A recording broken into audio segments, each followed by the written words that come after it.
If you remember, there was a big pile of stuff right here that had been raked out of there.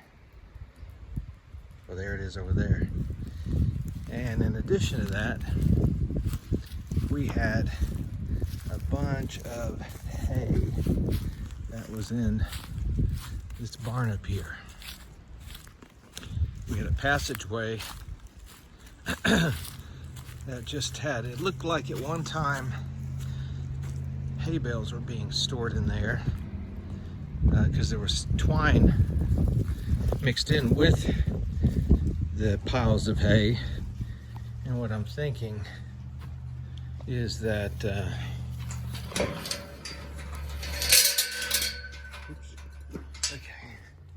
this stallway, it's pretty dark in here. It's really sunny outside, as you can see. Well, it's a little smoky from our burn pile,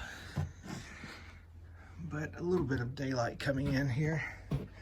All of this had just packed hay that I think at one time was stacked hay bales, and I think over time they just stopped being needed, and animals and maybe people stepping on them, I don't know. At some point it just became, rather than nice, neat square bales, it became a big pile of hay with broken twine. So we raked it up.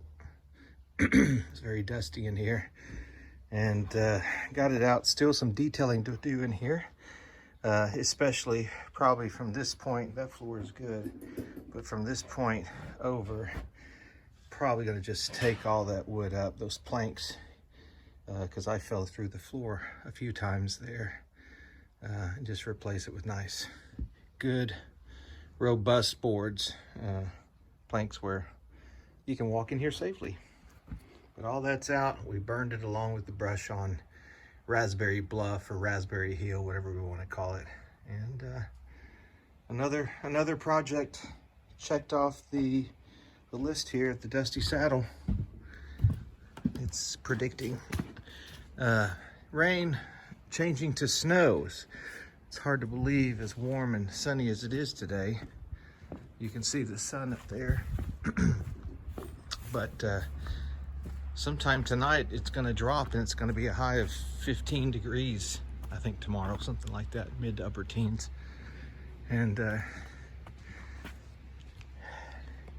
we're going to put the horses up tonight, probably get them out and get them into shelter, and hoping to have more days like this. But this is kind of crazy, changing from nice warm weather to very cold weather. But that's the way it is sometimes here in East Tennessee this time of year. You can be wearing shorts one day and then a jacket the next.